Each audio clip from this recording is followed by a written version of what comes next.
How many times have you walked into your rehearsal space, plugged in your guitar, started tickling the ivories, only to realize that it was going to take you way too long to learn a song? Let's fix that shit. Here's 4 ways to learn your music way faster. The first tip is to use the number system. The number system is a way that musicians communicate to one another quickly and efficiently. To put it simply, you have 7 chords in every key. 1 is major, 2's minor, 3's minor, 4's major, 5 major, 6 minor, 7 is diminished, but typically people will say 7 to refer to an inversion. And these are all just present in every single key, unless you get into borrowed chords. And then you might say like minor 4 or flat 7. Or minor 5, or minor 1, or... I forgot this video isn't about the number system. If you want to see a video about the number system, why don't you give that like button a warm, tender click. Tip number 2 is to loop difficult sections. When you practice anything, your instinct is going to be to go back to the beginning whenever you make a mistake and then try to play all the way through up to that moment. But that's super inefficient. You should just isolate that one moment where you're making the mistake and right before it and right after it. Then you can go back to the beginning again later when you feel like you really have that section down. This is called chunking, and it's a pedagogical method that's pretty much used universally by music teachers. Basically, you want to break up songs and guitar solos and riffs or whatever it is you're working on into smaller sections and get the smaller sections down first, then put it all together.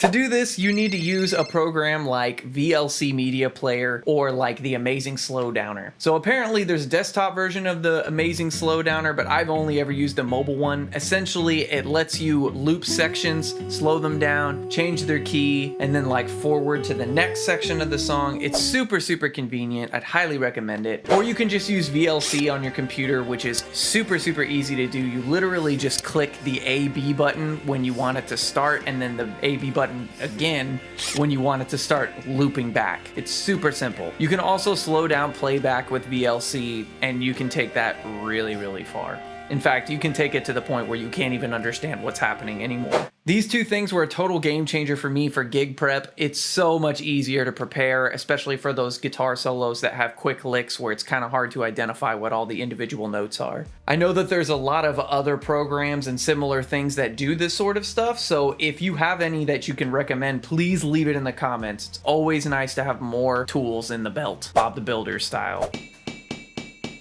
Number 3 is to live in the music. You've probably heard me say this like a bazillion times if you watch my videos. Essentially, live in the music just means whenever you're in the car, whenever you're doing chores, whatever it is that you have to do anyway and you typically would be listening to music, just put on the music that you're gonna use for your gig. Then you kind of subconsciously learn the music a little more deeply. Oftentimes I'll find that my instincts kick in at a gig, and if I can't remember what the next chord is, my mind just kind of goes to the right spot anyway because I've heard it so many times. The final tip is to gig as often as you possibly can. This looks completely different for everyone. If you're a professional musician and you're gigging all the time, then you're already doing this. Now, if you're like a hobby player or someone who has a band and your band doesn't really have a lot of gigs yet, then you can't book more gigs than you're able to perform. Basically, just book as many gigs as you can handle in a healthy and financially viable way. When you have a gig on the calendar, a sense of urgency will kick in. A concrete timeline will help you prioritize practicing and learning your music. This list is in no way exhaustive. I bet a lot of you have your own methods that work really well, and I would love to hear about them. If with these tips and the ones that you already have, you're still finding it's a struggle to learn music, I can happily provide a one-on-one consultation. And we can get to the bottom of this, man.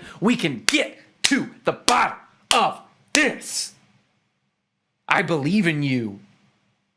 Thanks for dropping by. See you next time.